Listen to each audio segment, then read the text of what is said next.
Hey everyone, Ryan here, or M&R Productions, with a review of the 2012 LEGO R2-D2 buildable character statue. And this set is from a time before we had the BB-8s and the Dios of the world coming out every year. This was kind of its own standalone thing at the time, which has kind of blossomed into its own nice subline for LEGO Star Wars. This is officially a UCS set, and the newer ones are kind of like pseudo UCS sets but aren't labeled as such. This is the 10225 R2-D2 with 2,127 pieces. You can see the measurements here on the bottom left. When it was released back in 2012, the set retailed for $180, which is about $205 in today's money. And for this sealed and boxed version, I personally paid about $400 for it, although I would expect the value of this to go down if LEGO does remake/re-release the set in the near future, like is rumored for May 4th, 2021. For the time, really a solid model. I mean, it really did a very good job of getting around the dome and having a really detailed body and very nice features and functions at that. I believe the box art shows him inside of what looks like the Millennium Falcon to me. We've got the Darth Maul box art on the top right, which doesn't really necessarily relate to R2-D2, but at the time, that was just the box art for all of the LEGO Star Wars sets. You have an actual size for this piece, which I find to be an extremely odd choice to show for actual size. I really don't know why they didn't put the R2-D2 minifigure up there, but I guess it is what it is. And then on the back of the box, you have R2-D2, I believe, again, on Tatooine here. And then you have everything for the features of the set, all the little things that it can do, which are plentiful. We'll take a look at all of those throughout the set. And then on the bottom, you finally find out that, hey, there's actually a minifigure in this set. Like with all UCS sets, this one also comes with a plaque to show off some information about your set and also be kind of a complimentary piece to the display of your UCS set. And this one does a great job of that. It's standalone, so it's not like part of a stand design that they usually are for most Star Wars ships with the UCS set. Because this is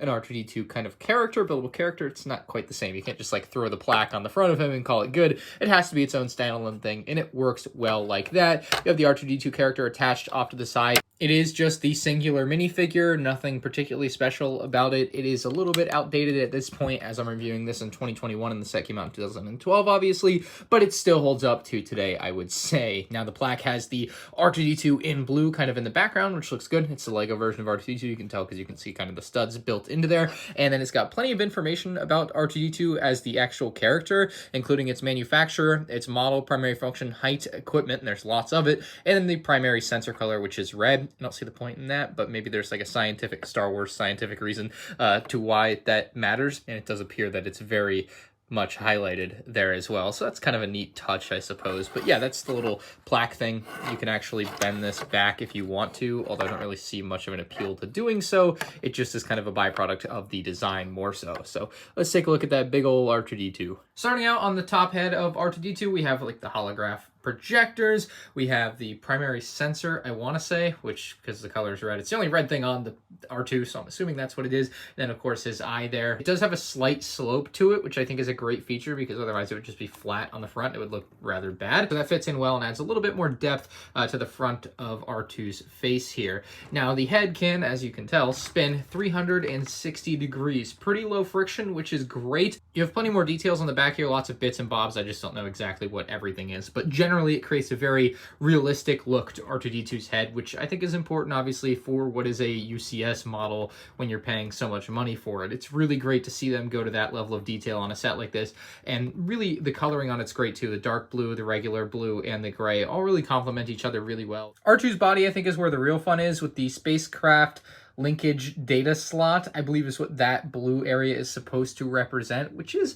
a pretty reasonable thing. Obviously, you can't really stick anything in there. You do have two fold-out spacecraft linkage control arms on the next little bit down with the blue there. They're nothing special, I would say, but again, it's just great to have that detail, and it's kind of a surprising feature of this set. It's not something that's particularly useful for anything practical, like they don't do anything other than fold out, but they are nice and accurate to what R2-D2 would have. Moving on down, you have what I looked up like a cross-section diagram of R2-D2. It said that this is the acoustic sampler, so maybe that's kind of like his audio intake, I would assume. And then moving down, you have the ventilation, which makes sense as they use kind of a grill cheese slope piece there, and it looks like ventilation. The final little section down here is the recharge power coupling, and then if we open up these two little panels here, you'll notice, we have more things hiding inside. On the left, we have the universal computer interface arm, which we'll be able to fly on out, and same with the buzzsaw on the right. The way you achieve this is by pushing on this little gray thing here, spinning it more accurately, and you'll spin it up and into R2-D2 so you can see the buzzsaw come flying out when you do that.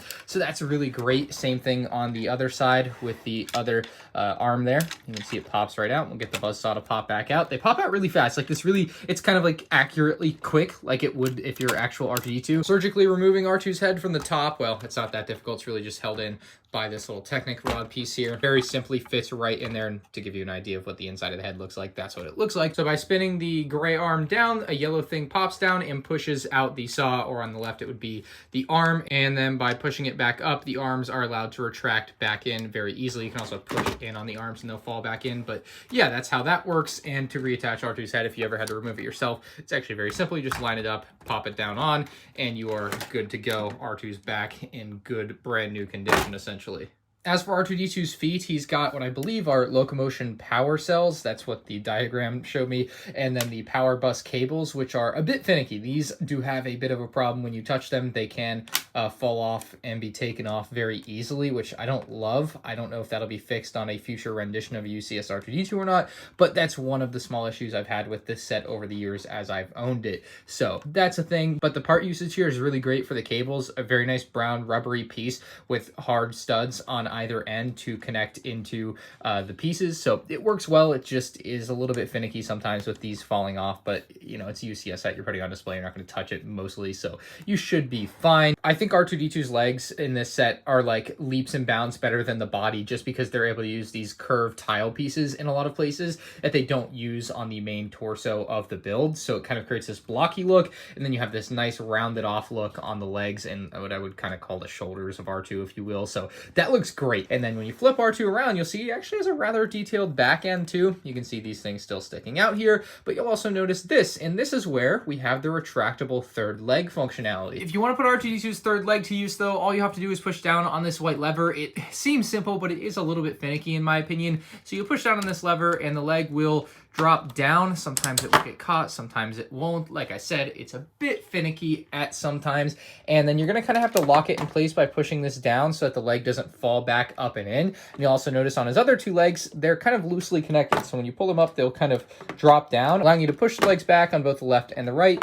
And just like that, you've got him in his proper kind of I'm moving forward position, which is great. It looks awesome like this. I think it's like the preferred way to display it in my opinion, because that's kind of how you think of R2-D2 a lot, is using that third leg to move around in a lot of spaces. And it is retractable. You can get the leg to go back up, but as you can see, it's not going to go back up like this when you have it properly locked in place. And like I said, it is finicky, so sometimes if you don't do it right, it will, if you were to lean it forward, go right back up in, and you would have a bit of a problem there.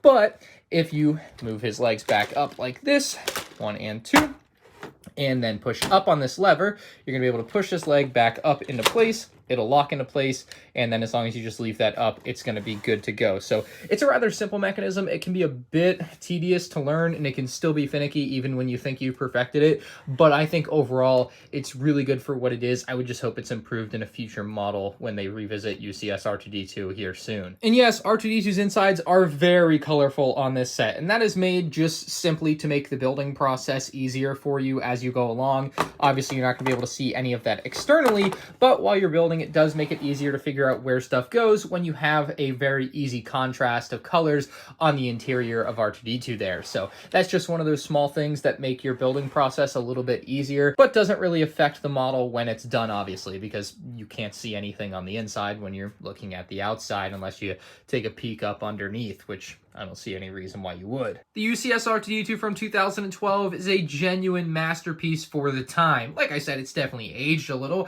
and with an updated version right on the horizon, we'll definitely see a better model of this. But if you're looking at picking this one up, I would really recommend holding off for the new one at this point. You're going to be paying a lot less, and maybe even the value on this would go down anyway if you want to pick this particular one up for cheaper just because you like the vibes of this one. I don't know why you would, but you could.